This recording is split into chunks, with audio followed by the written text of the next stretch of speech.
Good morning बच्चों, मैं श्रीमती गीता शरणागत, गवर्नमेंट मिडिल स्कूल सुहागपुर से, ब्लॉक गरियाबंद, जिला गरियाबंद। आज हम एग्रीकल्चर प्रोजेक्ट वर्क और ये प्रोजेक्ट फाइल के माध्यम से कृषि और कृषि की पद्धतियाँ, कृषि के प्रकार, सिंचाई किस प्रकार की जाती है, किस प्रकार बुवाई की जाती है, फसल कितने प्रकार की होती है और सिंचाई करने के लिए हम कौन कौन से साधन का उपयोग करते हैं और उसमें कौन कौन से खाद और उर्वरक का प्रयोग किया जाता है और कितने प्रकार की पद्धतियां पाई जाती है और फसल का संरक्षण किस प्रकार से किया जाता है, आज हम इस प्रोजेक्ट फाइल के माध्यम से आप लोग को समझाएंगे।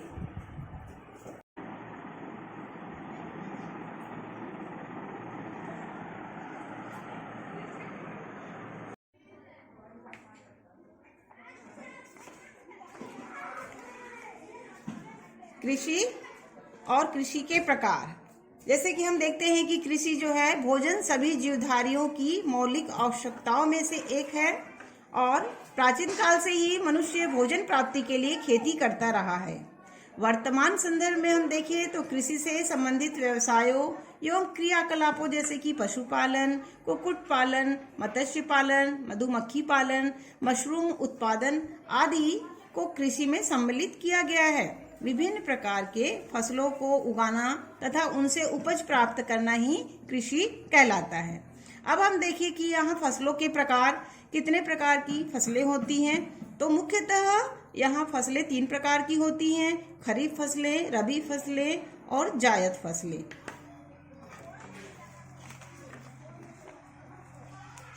इस प्रकार हम देखते हैं कि अब रबी फसलें क्या होती हैं। इन फसलों को बोने का समय जो है मानसून से प्रारंभ अर्थात जून जुलाई में होता है और कटाई का समय अक्टूबर नवंबर में होता है। हमारे प्रदेश की प्रमुख खरीफ फसलें जो होती हैं धान है, मक्का, मूंग, उड़द, ज्वार, बाजरा, गन्ना और कपास है। जैसे कि हम ये देख पा रहे हैं, यहाँ पे सारी फसलों को अलग अलग लगा के रखा हुआ है। ये आप अच्छे से देख पा रहे हैं। इस तरीके से पॉलीथीन में पैक करके हमने प्रोजेक्ट फाइल में ये सब लगाया हुआ है। अब है रबी फसलें क्या होती हैं।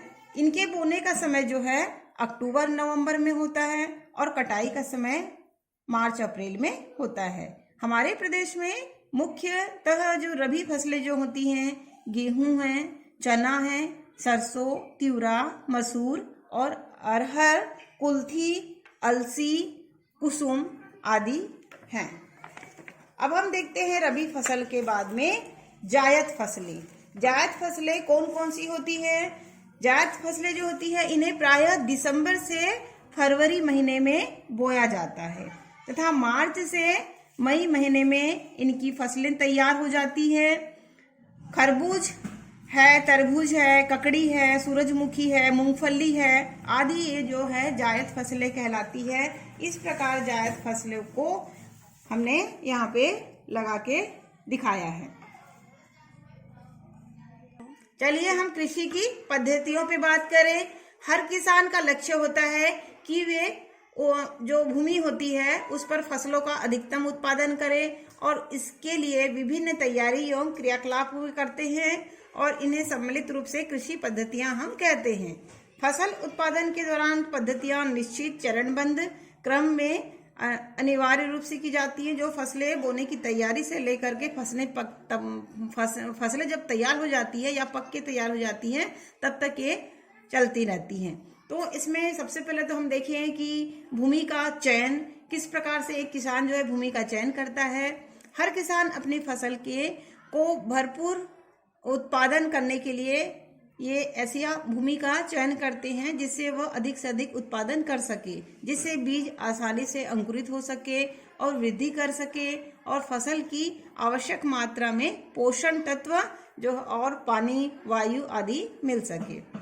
नेक्स्ट हम देखें कि भूमि अथवा मिट्टी की किस प्रकार से तैयारी की जाती है।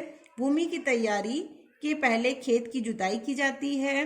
देसी हल मिट्टी को चीर देता है तथा धान की खेती के पश्चात रबी फसल के लिए काफी कठोर हो जाती है, जिसे तैयार करने के लिए हल पर्याप्त नहीं होता। इसके लिए ट्रैक्टर अथवा कुछ चलित वेल्टिलेटर या हैरो का उपयोग किया जाता है।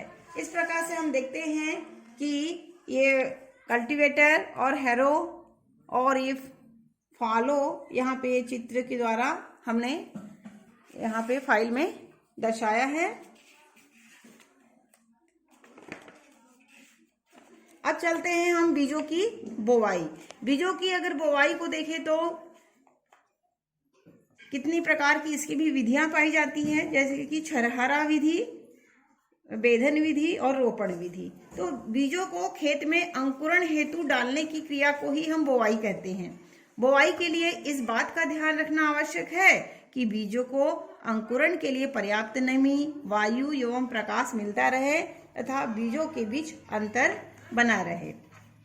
इस प्रकार ये बीजों की यहाँ पे किसान जो है बोवाई कर रहा है। अब हम देखते हैं कि सब प्रत्येक विधि को अलग अलग समझने का प्रयास करते हैं। छरहरा विधि, इस विधि में हाथों से पूरे खेत में बीज छिड़क दिए जाते हैं तथा इसके बाद खेत की जुताई कर दी जाती है और जिससे बीज मिट्टी में दब जाते हैं और इस विधि द्वारा कम समय में बड़े क्षेत्र में की बोआई की जा सकती है। जैसे कि इस प्रकार यहाँ पे देख रहे हैं छरहरा विधि। अब नेक्स्ट है बेधन विधि। इस विधि के बीच इसमें बोने के लिए बीज बेधन यंत्र का उपयोग किया जाता है और किसी सरल बीज बेधन में एक लंबी नली होती है और जिसके ऊपरी सिरे पे कीप या चोंगा समान लगा हुआ होता है। ये आप देख पा रहे हैं, ये है कीप और एक चोंगा समान एक संरचना यहाँ पर भी आप देख पा रहे हैं।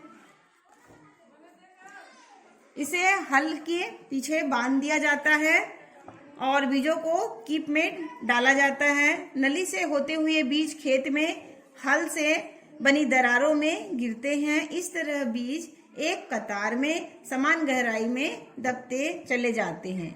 इस यंत्र द्वारा एक साथ 5-6 कतारों में बीजों की बुआई की जा सकती है।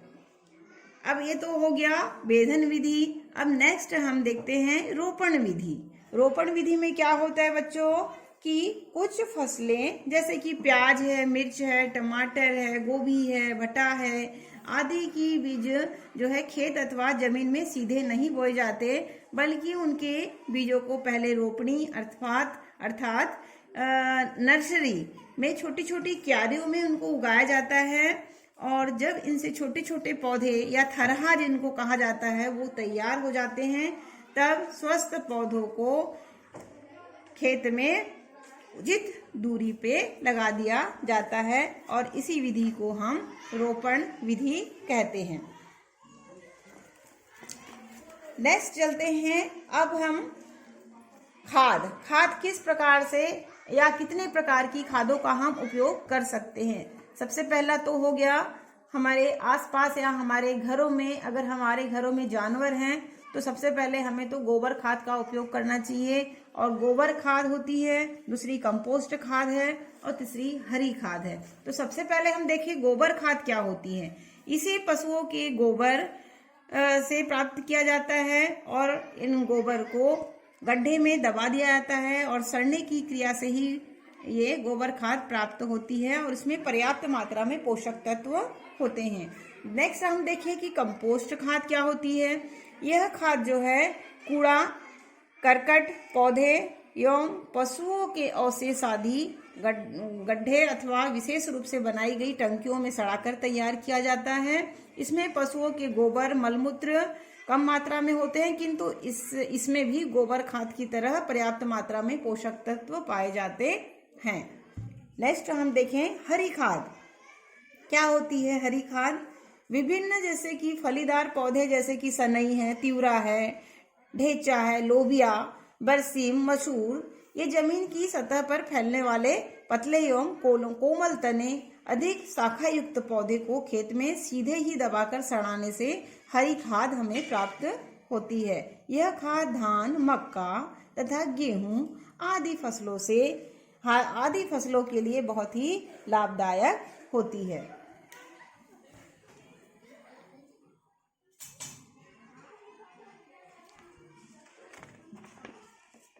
अब हम देखते हैं उर्वरक हमें देख पा रहे हैं।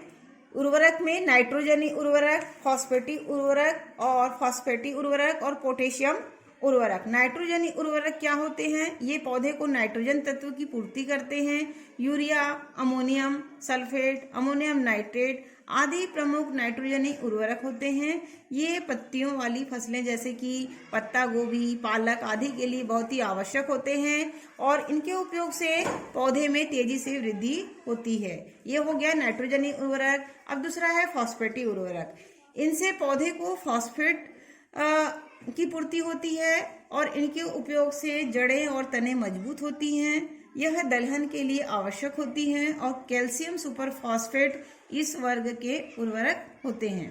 पोटेशियमी उर्वरक क्या होते हैं? ये पौधे को पोटेशियम सल्फेट, पोटेशियम क्लोराइड प्रमुख पोटेशियम उर्वरक होते हैं ये इनके।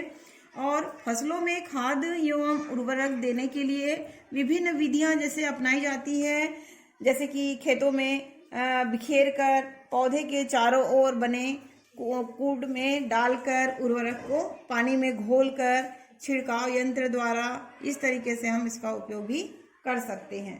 आप देख पा रहे हैं कि उर्वरकों को हमने इस प्रकार से दर्शाने का या दिखाने का प्रयास किया है।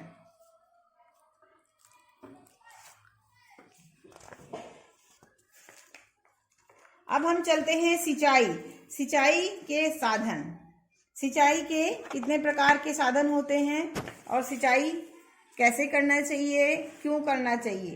तो फसलों के लिए निश्चित अंतराल के बाद जल आपूर्ति की आवश्यकता होती है। पौधों को कृत्रिम रूप से पानी की आपूर्ति करने की विधि सिंचाई से प्राप्त जल द्वारा पौधे खनिज लवणों का अवशोषण, प्रकाश संश्लेषण तथा अन्य जैविक क्रियाएं संपन्न करते हैं। खेतों की सिंचाई की मात्रा मिट्टी के प्रकार तथा अन्य जैविक क्रियाएं संपन्न करते हैं और उगाई गई फसलों के लिए पानी की आवश्यकता पर निर्भर होती है। फसल जो है खरीफ फसलें जो होती हैं उसकी पानी की अधिक आवश्यकता होती हैं और इसमें हमने देखा कि खाद की जो धान की जो खेतों में रोपाई कहाँ से है, खरीफ की फसलों को पानी की अधिक आवश्यकता होती है। यहाँ पर हम देखते हैं कि धान की खेतों में रोपाई के पश्चात फसल पकने तक लगभग पूरे समय पानी भरा रहता है, जबकि रबी फसलों को पानी की लगातार एवं ज्यादा में आवश्यकता, यहाँ पे ज्यादा मात्रा में आवश्यकता नहीं होती। फसलों की सही समय पर और उचित मात्रा में सिंचाई करना ही लाभदायक होता है और आवश्यकता से अधिक सिंचाई से मिट्टी में वायु की कमी हो जाती है। सिंचाई की नवीन तकनीकों के प्रयोग से पानी की बर्बादी को हम कम कर सकते हैं। तो इस प्रकार हम सिंचाई की विधियों को हम इस प्रकार से यहाँ पे पिक्चर के द्वारा हम देख सकते हैं। सिंचाई के अब है साधन। सिंचाई के साधन को हम देखें।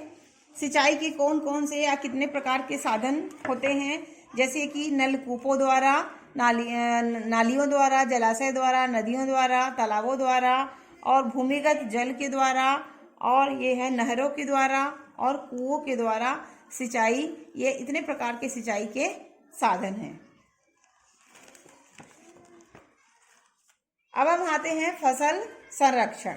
फसल को संरक्षण करना और अच्छे से रखना भी उतना ही आवश्यक है जितना हम फसल को, जैसे कि हम उत्पादन में या उत्पादन करने में या तैयारी करने में हम समय लगाते हैं, उतना ही हमको फसल संरक्षण करने में भी हमको टाइम लगता है। और इसके लिए हम उपाय देखते हैं। फसल पर अनेक बाहरी शक्तियों का प्रभाव पड़ता है। फसलों को होने वाली नुकसान या पहुंचाने वाले जीव जंतु, पक्षी, कीड़े या बीमारी उत्पन्न करने वाले सूक्ष्म जीव, जैसे कि है यहाँ पे जीवाणु, विषाणु, कवक को सम्मिलित रूप से हम पीड़क कहते हैं। क्या कहते हैं बच्चों? पीड़क कहते हैं। और इससे हमको कृषि को या अपनी फसलों को बचाना है, तो इसके लिए हम क्या क्या उपाय करेंगे। सबसे पहले तो हम उपाय करेंगे कि खेतों में मेड़ बनाकर कटीले तार से घेरा कर देंगे और आवारा और जंगली पशुओं द्वारा फसल चराई को रोका जा सकता है। दूसरा उपाय हम ये करेंगे कि पक्षियों को भगाने के लिए काग भगोड़ा, जैसे कि हम एक पुतला होता है, जैसे कि हम आपको चित्र में बता रहे हैं, इस प्रकार से ये काग भगोड़ा है, इसको हम तैयार करके खेतों के बीच में रख देंगे, जिससे कि पशु जो है देख करके ही भाग जाएंगे। तीसरा पॉइंट है कि जीवाणु, कवक, कीट, चूहे, गिलहरी आदि पीड़कों से फसल की सुरक्षा के लिए रसायन जैसे कि जीवाणुनाशी या कवकनाशी या कीटनाशी आदि का हम समय समय पे छिड़काव करेंगे। नेक्स्ट पॉइंट है बुआई से पहले खेतों की जुताई अच्छी तरह से हमें करना चाहिए, ताकि मिट्टी में दबे हानिकारक कीड़ों से या अंडे या लार्वा आदि धूप लगने से वो समाप्त हो जाएंगे। नेक्स्ट होता है हम और क्या संरक्षण कर सकते हैं, क्या उपाय कर सकते हैं। देखें तो फसलों को कीड़ों से बचाने के लिए मिश्रित फसल प्रणाली एक जो है कारगर उपाय होती है। यह रसायन बहकर मिट्टी के अंदर चले जाते हैं, जिन्हें पौधों द्वारा अवशोषित कर लिया जाता है और यह पत्तियों और फलों में जम जाता है। अतः हमें फल तथा सब्जियों को अच्छा धोकर खाना चाहिए। देखिए अब नेक्स्ट देखें हम कि फसल की कटाई और एवं गहाई। तो फसल की कटाई कब की जाती है, जब फसल परिपक्व रूप से तैयार हो जाती है या पकने के बाद फसल उत्पादों को काटना फसल कटाई कहलाता है। फसल को हाथों से हसिया अथवा दरांती द्वारा तथा कटाई मशीन जैसे हार्वेस्टर द्वारा भी काटा जाता है। ट्रैक्टर अथवा पावर टिलर चलित कटाई यंत्र टिपर्स द्वारा भी फसल की कटाई की जाती है। कटाई के बाद अनाज दोनों अलग अलग करना गहाई अथवा मड़ाई थ्रेसिंग कहलाता है। गांव में बेलन अथवा दावन दौरी जिसे कहा जाता है, ये इसके द्वारा भी किया जाता है। ट्रैक्टर का उपयोग भी इस कार्य में प्रचलित है। उन्नत कृषक गहाई के लिए थ्रेसर का उपयोग करते हैं। कंबाइन एक ऐसा कृषि यंत्र है जिसमें कटाई एवं गहाई दोनों का कार्य होता है। गहाई के पश्चात दोनों को भूसे से अलग करने की क्रिया भी को उड़ावनी या विनोविंग कहा जाता है। इस प्रकार हम देख सकते हैं, ये थ्रेसर है, ये हसिया, ये दरांती और ये है हार्वेस्टर। थैंक यू बच्चों। तो हमारा वीडियो आपको कैसा लगा, आप लाइक और कमेंट अवश्य करिए। चलिए हम मिलते हैं अब आपके साथ नेक्स्ट वीडियो में।